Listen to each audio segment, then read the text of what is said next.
তুমি তো কালকের পোলাপান, তুমি কি বুঝবা নামের বিষয়ে? হ্যাঁ, কত ডবল ডবল কথা বলতেছো, নামের মাহাত্ম জানো?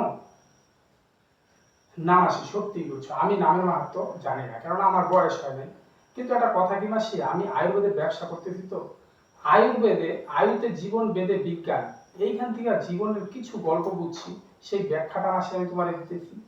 তোমার নজর আর আমার নজর দুইটা না হয়, তারপরে একসঙ্গে মিলাই, আগে ক্যাচা করে লাভ নাই মাসি। তো welcome to my channel better then better life journey. Today entrepreneur series day 4। আজকের বিষয় একটি তরতাজা বিষয়, যে বিষয়ে আমার দৃষ্টি আর আমার এক মাসির দৃষ্টি, দুইটা দৃষ্টিকে আপনাদের সামনে একটু তুলে দিব।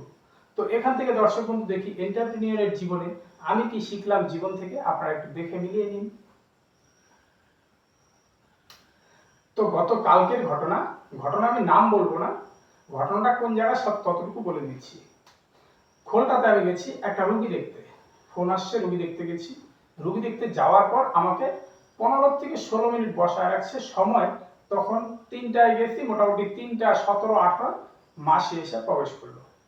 তো তাড়াহুড়া স্নান করে পূজা পার্বণ সাইরে আসলো, পূজা দেওয়ার জন্য আমাকে 10-15 মিনিট বসায় রাখছিল। তো আসার পরে এইবার মাসি কোমর ধরে ধরে কোনো রকম বসলো। বইসা একজনকে বললো, আয় বউ একটু জল নিয়ে আসো তো। এবার ওই পাশ থেকে যে বউ জল আনার কথা, সেই বউ জল নেয় না, পাশে আরেকটা মেয়ে ছিল, মেয়েটা বিধবা মেয়ে, মেয়েটাকে দিয়ে জলটা পাঠাইছে। বিধবা বউটা আইনা মাসির সামনে জল ধরছে। তুমি জল আনছো কে? তোমার এই জল খাম না তো। তুমি মন্ত্র নিচ্ছ, আগে মন্ত্র নেও, এই যে তোমার বুঝাই মন্ত্রটা নাও, মন্ত্রটা নাও, এইটা নেও না। তুমি জল নিয়ে এসো আমার খাওয়ানোর লিগা, আমারই দান রাখবো কইয়া। উফ উফ, গেল যায় জল টল খায়া মোটামুটি 5-7 মিনিট পরে আইলো। এইবার আসার পরে মাসি বসতো, বসার পরে মানে আমার আর তখন ধৈর্য ধরলো না। আমি চেষ্টা করি মানুষের সঙ্গে তর্ক না করার, মানুষকে দুঃখ কষ্ট না দেওয়ার, কিন্তু এরকম যখন সামনাসামনি কিছু হয়ে যায় না, সহ্য করা একটু মুশকিল হয়ে যায়, সেই ঘটনা।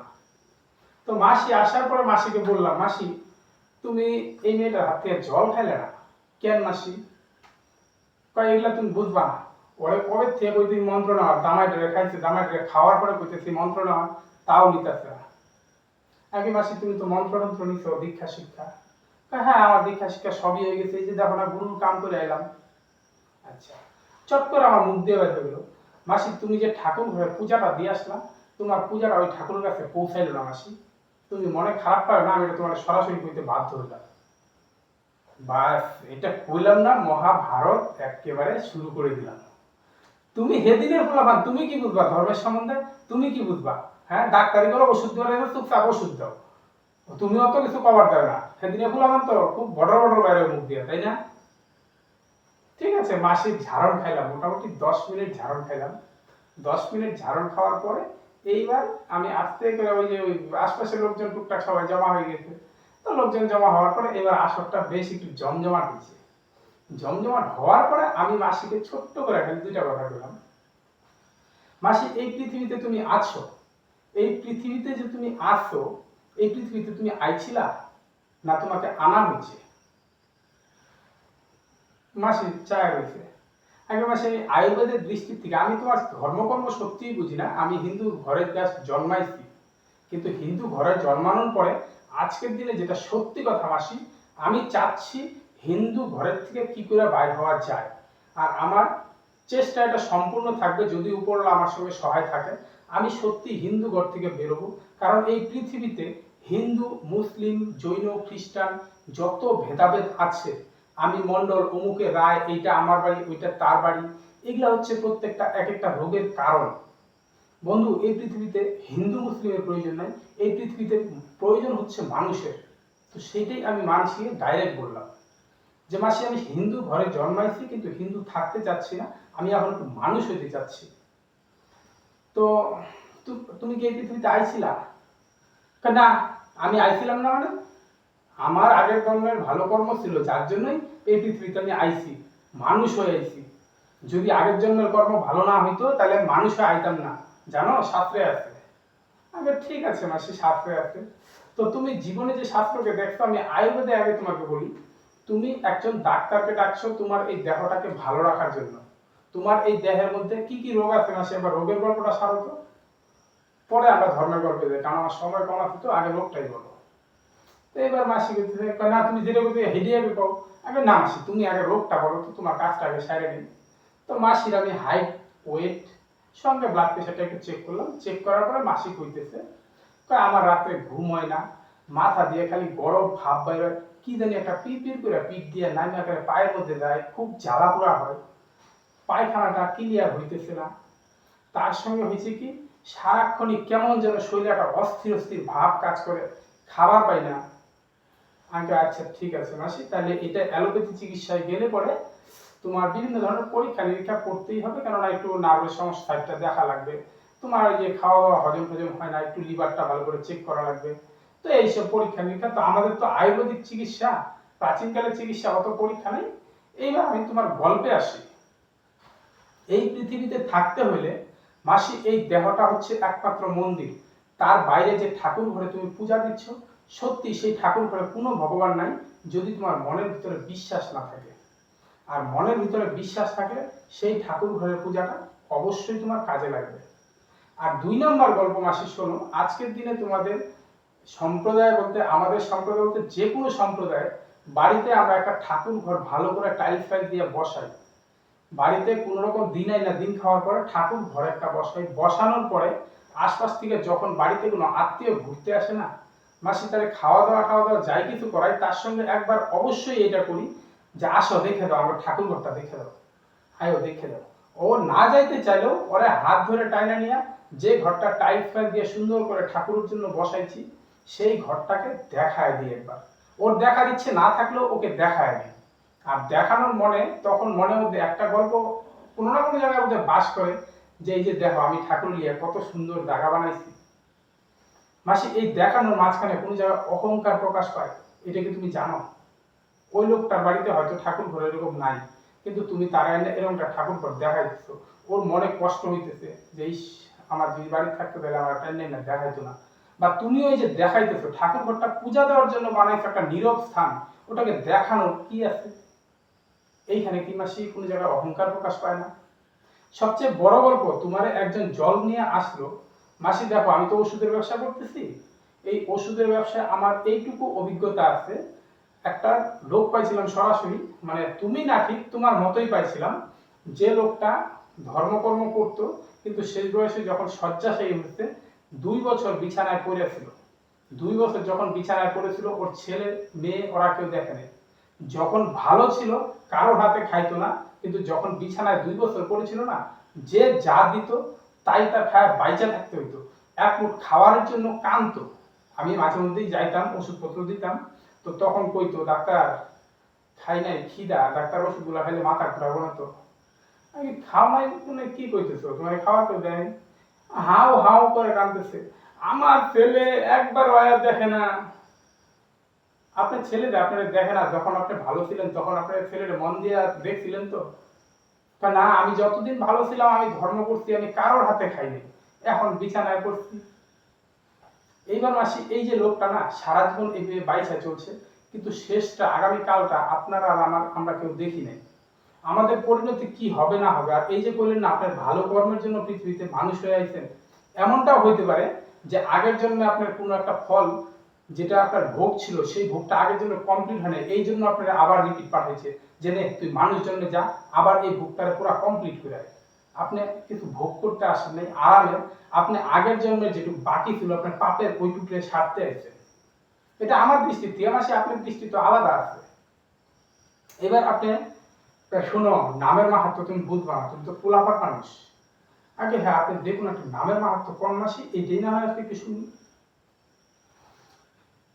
অজামিল নামে একটা লোক ছিল, সারা জীবন খুব পাপ করছে, মৃত্যু শয্যায় যখন পড়ছে, তার পুত্রের নাম ছিল নারায়ণ, মামার বাড়িতে আসছিল। তো সে মৃত্যুর সময় নারায়ণকে খুব ভালো পাইতো, নারায়ণ নারায়ণ করে ডাকছিল, ডাকার পরে কি হয়েছিল জানো? নারায়ণ নারায়ণ ডাকতে ডাকতে মরে গেছিল।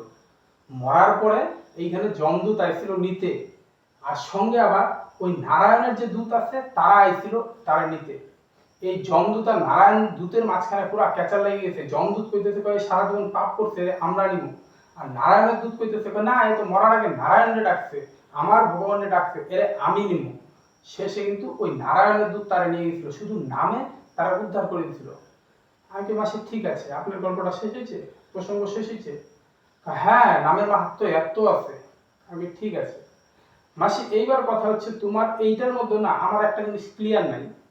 এই যে অজামিল, তার পুত্রের নাম যে ছিল নারায়ণ, তার পুত্রের নামকরণটা কে করছিল? অজামিল করছিল নাকি তার পরিবারের যারা আছে মা বাবা কাকি জেঠি তারা করছিল? যদি মা বাবা কাকি জেঠি করে থাকে তাহলে তোমার এই গল্পটা আমি সম্পূর্ণই মোটামুটি যুক্তিসঙ্গত মাইনে নিতে পারতেছি। কিন্তু যদি এইটা না হয় তাহলে আমার দৃষ্টিতে মাসি কি জানো, অজামিল একটা পাপী। সে যদি সত্যি ভগবানের বিরুদ্ধে হইতো তার পুত্রের নাম সে কখনোই ভগবানের নামে রাখতো না। অজামিল পাপ করছে ও জানে, কিন্তু ভগবানের সঙ্গে লোক দেখানো শত্রুতা করলেও সবসময় ভগবানকে প্রাণ থেকে ডাকতো যে ভগবান তুমি ছাড়া তো আমার উদ্ধার নেই, তো তোমাকে আমি সরাসরি কি করে ডাকবো? ভগবান দাও না, একটা পুত্র দাও না আমাকে, যেন আমি সেই পুত্রের নামটা তোমার নামে রাখতে পারি। তো ভগবান তাকে একটা পুত্র দিয়ে দিয়েছিল। পুত্রের বয়স 5, 10, 15 বয়সে তো এখানে অজামিলের ছেলের ছিল না। তো সেইখানে আমি ধরে নিচ্ছি যে এভারেজ একটা 10 বছর তার ছেলের বয়স ছিল, কেননা সে যখন মামার বাড়িতে যায় ছিল, তার মানে একটু বড় না হলে তো আর মামার বাড়ি যায় থাকতে পারে না। হ্যাঁ হইতে পারে। আগে ঠিক আছে, তুমি যদি 10 বছর ধরো, তাহলে এই যে 10 বছর আগে একটা ছেলে পৃথিবীতে আইছিল, আসার পরে তার বাবা তার নাম দিয়েছিল নারায়ণ। এই নামের মাঝখান দিয়ে নামটাকে উপলক্ষ দিয়ে ওই নামকে সবসময় অন্তর থেকে ডাকতো। ওই নামকে ক্লিয়ার ডাকার জন্য এই একটা উপলক্ষ রাখলো, যেন লোকে দেখে যে আমার ওর সঙ্গে শত্রুতা আছে কিন্তু আমার ছেলের আমি ডাকতেছি। মাঝখানে 10 বছর আকুল কণ্ঠে ডাইকে গেছে, হে নারায়ণ, নারায়ণ কই গেলি, নারায়ণ আয়, নারায়ণ আয়, কই গেলি, তাড়াতাড়ি আয়। এই গল্পের মাঝখানে 10, 15 বছর, 20 বছর যখন আকুল কণ্ঠে ডাকছে, তারপরে যায় শেষে উদ্ধার হয়েছিল। মাসি জানো একটা কথা আছে, তুমি যে কইতেছো না যে একবার নাম নিয়ে উঠে গেছে, মাসি তোমরা জানো এইটা যে মানুষের সাধ্য নাই তত পাপ করে, একবার নাম নিলে যত পাপ করে, তাই না? গল্পটা তো এইভাবেই থাকে। না এইভাবে না, গল্পটা এইভাবে থাকে, একবার নিলে নাম যত পাপ করে, জীবের সাধ্যি নাই তত পাপ করে। আগে হ মাসি এই যে এইটাই, তা আমি যেটা কইছি এটা ওদের ভুল ছিল। আচ্ছা, তো এইটার উল্টা মাসি আরেকটা লাইন আছে, এই লাইনটা মাসি এরকম আমি পড়ছিলাম, নাম নিয়ে পাপ করে পাপের ভাগী হয়, নামের অপরাধেই সে মুক্তি নাহি পায়। মাসি এইটাও তো তোমাদের কি একটা লাইন ছিল বানানো, এমন কোন লাইন ছিল? হ্যাঁ এমন তো আছে, 1000বার কৃষ্ণ নাম নিলে কি হবে, সেই নামে কৃষ্ণ আহে না। আচ্ছা, তার মানে তোমার ওইখানে যে নারায়ণের দূতরা ছিল আর স্বয়ং নারায়ণের যে ছিল, সে কি পাগলা ছিল যে সারা জীবন লোকটা পাপ করে আইছে, সারা জীবন লোকটা পাপ করে আইসে শেষে ওর ছেলেরে ডাকতেছে, আর ও আইসা ওই যমদূতের লোকের সঙ্গে মারপিট করে ওদেরকে ভাগায় দিতেছে? নারায়ণ কি পাগলা ছিল? অবশ্যই নয় মাসি, নারায়ণ পাগলা ছিল না। এইভাবে কোনোদিন ভাইবা দেখছো? আমার আয়ুর্বেদটা কিন্তু এইভাবে একটা জায়গায় একবারে ভাবে না, একটু সুদূর প্রসারী ভাবে ভাবে। কেননা আমাদের এই জীবনটা মাসি 7টা ধাতুতে চলছে, যেটা আমাদের আয়ুর্বেদে আছে। তুমি একটা খাদ্য খাচ্ছ, খাদ্যটা খাওয়ার পর এই খাদ্যটা মল হয়ে বাইর হচ্ছে, এর মাঝখানে তোমার দেহে মাসি রস, রক্ত, মাংস, চর্বি, অস্থি, মজ্জা, শুক্র, এই 7টা প্রসেস এই খাদ্য হজম হওয়ার পর যে রসগুলো আসে সেইখান থেকে ধীরে ধীরে ধীরে ধীরে ভাগ হয়ে ছড়ায়। এইখান থেকে যে শেষে যায় শুক্র হয়, এই শুক্র থেকে আবার নতুন কিছু পৃথিবীতে সৃষ্টি হয়ে আসে, যেমন মানুষ মানুষকে জন্ম দেয়। তো এই জন্ম দেওয়ার পর সেই মানুষ আবার কি করে মাতৃগর্ভে, সেই যে সেম সিস্টেম মায়ের গর্ভে একটা বিন্দু খাদ্য পায়, খাদ্য পাওয়ার পর সেখান থেকে এই সপ্ত ধাতুর চক্র শুরু হয়। আবার সে বড় হয়, বড় হওয়ার পরে আবার বীর্য তৈরি হলো, আবার নতুন সৃষ্টি আসলো। মাসি এখানে গল্প একটাই। আরো একটু ডিপ ভাবে মাসি দেখো, একটা খাদ্য তুমি খাই নিলা, খাদ্যটা শেষ, খাদ্যটা হজম করে নিয়ে মল ত্যাগ করলা, মলটা যায় মাটিতে মিশলো, খাদ্যটা তোমার শরীরকে চালাইলো, মলটা ছাবাটা যায় মাটিতে মিশলো, মাটিতে মিশে আসে কিন্তু ওইখান থেকে আবার সৃষ্টি করে খাদ্য, সেই খাদ্য কিন্তু তুমি মাসি আবার খাও, আবার এই শরীরটা কিন্তু চলে। তো এইখান থেকে একদম শর্টে আয়ুর্বেদের দৃষ্টি এইটাই মাসি জানো, জীবন হলো বাঁধাকপি, বাইরে যা আছে ভিতরেও তাই আছে, দুই দিকেই শূন্য, কিচ্ছু নাই মাঝখানে। কিন্তু এর মাঝখানেও দেখার মাসি একটা জিনিস আছে, বাঁধাকপি সবার উপরের পাতা, এইটা একটু মরা মরা ভাব, একদম বয়স্ক হয়ে গেছে। আর সবার ভিতরে যেটা থাকে সেটা খুব কচি। আর এই যে মাঝখানে একটা একটা একটা একটা করে পাতা খুলে কেউ যদি খালি ভাবে যে ভিতরে কি আছে, ভিতরে কি আছে, ভিতরে কি আছে দেখবো, তাহলে সে ভিতরে যায় ওই ফাঁকাটাই পাবে। কিন্তু কেউ যদি পাতা খুলতে খুলতে অবজারভেশনটা রাখে মাসি, যে হ্যাঁ জীবন হচ্ছে এইটা, তাইলে সে মাসি জীবনের আনন্দ উপভোগ করতে পারে। তুমি মাসি একটা গুরুর ঘরে গেছো, তুমি মাসি একটা বয়স্ক লোক হয়েছো, তোমার ভবিষ্যৎ তুমি দেখো না, তোমার কালকে কোন পরিস্থিতিতে উপরওয়ালা ফেলাবে, কার হাতের খাওয়া তোমার খাইতে লাগবো, সেটা তুমি গ্যারান্টি দিয়ে কিন্তু কইতে পারতেছো না। সেইখানে দাঁড়ায় আজকে তুমি সবচেয়ে বড় কথা, মানুষ হয়ে যদি মানুষের মনে আঘাত দাও মাসি, তাহলে কি করে ভগবান তোমার উপর খুশি থাকবে? ভগবান তো তোমার উপর খুশি হইতে পারে না। কারণ এই যে তোমার জন্য মেয়েটা জল নিয়ে আইছে, এত কষ্ট করে জলটা নিয়ে আইছে, তুমি তার দুইটা কথা কি শোনায় দিলা, তুই তো জামাই খাইছস, তুই নাম নেস নাই, তোর হাতে জল খাবো না। মাসি জানো তার মনের মধ্যে একটু কষ্ট লাগতে পারে, কষ্ট কেউ দিও না মাসি। আর তার থেকেও বড় গল্প, এই দেহটার মাঝখানে তোমার এই যে রোগগুলো আছে না, এই পৃথিবীতে দেহটা যদি ভালো থাকে তাহলে তুমি এই পৃথিবীর মাঝখানে সবকিছু উপভোগ করতে পারবা। যদি এই দেহটা পড়ে যায় পৃথিবীতে তোমার কিচ্ছু নেই। আর এই দেহটা যদি ভালো থাকে তাহলে তোমার ঠাকুর ঘরে পূজায় গেলে পরে পূজায় ভালো করে মন বসবে। এবার দেহটার মাঝখানে বিষ ব্যথা, তুমি ভালো করে মন্ত্রপাঠ যতই করো না কেন, মন্ত্রপাঠের সঙ্গে ব্যথাটা মিক্সড হয়ে থাকবে। তো সেইখানে দাঁড়ায় মাসি রোগটা থাইকে যাবে। তো এই গল্পের আসরটা যখন জমাইলাম, শেষে যায় গল্প হলো আরেক জায়গায় আটকেলো যে আচ্ছা আমার শরীরটা খুব দুর্বল, দুধ কিন্তু আমি ডেইলি রাত্রে খাই। আগে মাসি এই যে এতগুলো সমস্যায় তুমি আসছো, তার মাঝখানে ছোট্ট আরেকটা পাপ আমার নজর থেকে তুমি করে ফেলাই দিচ্ছ। তো কিরকম? আগে দুধ যে তুমি খাইতেছো, প্রথম কথা দুধ খাইলে 40-এর উপরের লোক তুমি, তোমার গ্যাসের সমস্যা বাড়বে, দুধের থেকে তোমার শরীরে ভালো কিছু হবে না। আমাদের শরীরে 4/3 ভাগ জল, 1 ভাগ স্থল, 3 ভাগ জলের মাঝখানে মাসি দুধ যে তুমি জল আরো শরীরে দিচ্ছ, এই দুধ না দিয়ে যদি প্লেন জল খাও তোমার শরীরটা বেশি আরাম পাবে, দুধের থেকে তোমার শরীরে সমস্যাই বাড়বে। আর পাপ মাসি কই হইতেছে, তুমি একটা মানুষের বাচ্চা হয়ে পৃথিবীতে আইছো, মায়ের বুকে যেটুক দুধ ছিল সম্পূর্ণটুক দিয়ে তোমার পেট ভরাইছো। একটা গরু তার বাচ্চাকে জন্ম দিছে, বাচ্চাকে জন্ম দেওয়ার পরে উপরওয়ালা তার স্তনের মধ্যে দুধ দিছে। এই দুধটা কিন্তু মাসি কোনো মানুষের জন্য দেয়নি, তার যে ছোট্ট অবুঝ বাচ্চাটা আছে, যে কোনো কিছু কামড়ায় খাইতে না পারে, তার জন্য সেই দুধটা ছিল। এবার তুমি একটা অবুঝ কয়েকদিনের বাচ্চা বাছুর তারে বাইন্দা আটকায় সরায়া তার নিজের অধিকারের খাওয়াটা খাইতে না দিয়া সেই দুধটা তুমি পানায় নিয়ে চলে আসতেছো। তারপরেও কি করতেছো, আবার অনেকেই দেখি এটা যে একবার দুধ ছেঁকে নেয়, নেওয়ার পরে বাছুরটারে দিয়ে আবার ফুসনায় বানে দুধ আনায়, বাছুরটারে দিয়ে গরুটারে লুপ দেওয়ায় যে এইবার তোর বাছুর খাবে, তুই দুধ দে। তো যেই না দুধটা আসে বাছুরটারে আবার সরাই দিয়ে আবার ছেঁকে নেয়। মানুষ কতটা নিকৃষ্ট হলে এটা করতে পারে? একটা ছোট্ট বাচ্চার মনে কষ্ট দিয়ে সেই দুধ এনে যদি তুমি পূজার কাজে লাগাও, তোমার এই দেহটাকে চালানোর কাজে লাগাও, মাসি পাপ না পুণ্যের লোকায় থাকে এখানে? সরাসরি তুমি বলো তো, একটা প্রশ্ন এটা তোমার কাছে রাখলাম। তো শেষে যায় মাসি গল্প অনেক কিছুই তো করলো, কিন্তু করার শেষে যায় কইলো যে আমি গুরুর মন্ত্র নিচ্ছি, বাবু তুইও গুরুর মন্ত্র নিয়ে নে। তো সেইখানে যারা মাসি জানি আবার আরেকটা গল্প দিলাম, মাসি গুরুর আসরে কোনো গুরু যদি কারো তেরা কথা শোনার পর তার উপরে চইটা যায় তারে মুখে মুখে তর্ক করে বুঝায় পারলে হাত পা চালাইতে যায়, এইটা আজকের দিনে অনেক জায়গাতে আমি দেখতেছি। যেইখানে মাসি এমন আছে যে গুরুরে কেউ একটা তেরা কথা কইছে, যেরকম খ্রিস্ট ধর্মে একজন ছিল যীশু খ্রিস্ট, যেন মাসি তার গল্পে আমি এটা শুনছি, আমি জানি না বাস্তব, তাকে ক্রুশবিদ্ধ করা হয়েছে, তার হাতে পায়ে সব জায়গায় পেরেক ঠোকানো হয়েছে, কিন্তু সে একটা গল্পই করতেছিল যে এরা তো অবুঝ, ভগবান এদেরকে যেন এর পাপটা দিও না, এর পাপটা এদের দিও না, এরা তো অবুঝ, যদি এরা বুঝতে পারতো তাহলে আমাকে এই ক্রুশবিদ্ধ করতো না। আমাদের হিন্দু ধর্মেও মাসি একজন আছে যিনি মানে মুসলিম থেকে নাকি হিন্দু হয়েছিল, তারপরে তার বেত্রাঘাত করা হয়েছিল কোন একটা বাজারের মাঠে, বেত্রাঘাত করতে করতে করতে করতে তারা অজ্ঞান করে ফেলানো হয়েছিল। সে অজ্ঞান নাকি হয় নাই মাসি, বারবার খালি হরিনামই করতেছিল। আশপাশে যারা পিটাইতেছিল তারা কইছিল যে এই তুমি এখন হরিনাম ছাড়ো, তুমি হরিনাম ছাড়ো, তুমি হরিনাম না ছাড়লে, তুমি যদি এখন হরিনাম না ছাড়ো আমাদের জীবন যাবে। যেই না ও এই কথাটা শুনছিল, আরে আমি হরিনাম করলে তোমাদের জীবন যাবে, না আমি হরিনাম করব না। মুখে হরিনাম করা বন্ধ করে দিয়ে সে নাকি নিজের থেকে নিজে অজ্ঞান হয়ে গেছিল।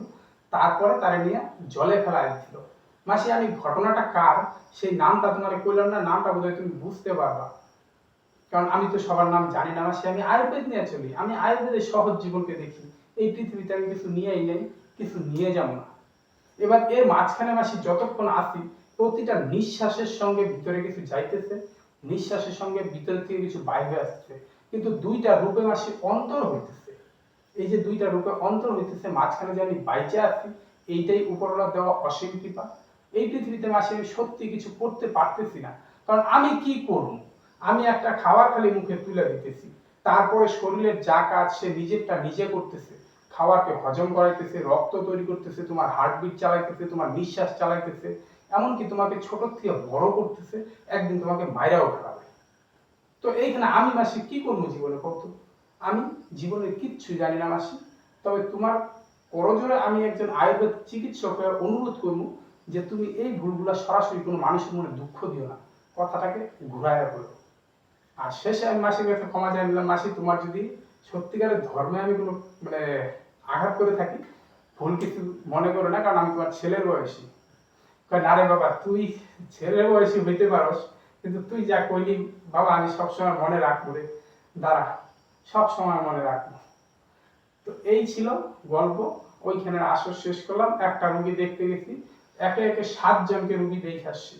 আর 7 জনকে রুগী দেখার সঙ্গে বাচ্চা ইকুয়াল টু কাঁচা, এই গল্পটা দিয়ে আসছি। জানি না তারা কতটুকু মানবে, যদি মানে তাহলে এরপর রেজাল্ট কি হলো আপনাদের জানাই দিব। তবে সেটা এই সিরিজে জানানো সম্ভব না, কেননা একটা লোক একটা জীবন থেকে আরেকটা জীবনে আসতেছে, মাঝখানে একটু সময় লাগবে, 1-1.5 মাস 2 মাস, তার মধ্যে একটু 19-20 হইতে পারে। তো রেজাল্টটা 1-1.5 মাস পরে পাওয়া যাবে, আমি আপনাদের অবশ্যই জানাই দেব। তো এই ভিডিওটা আজকে এন্টারপ্রেনিউরের কোনো গল্প ছিল না, কিন্তু এইখানে আমি জীবনকে একটা নতুন দৃষ্টিতে দেখছি।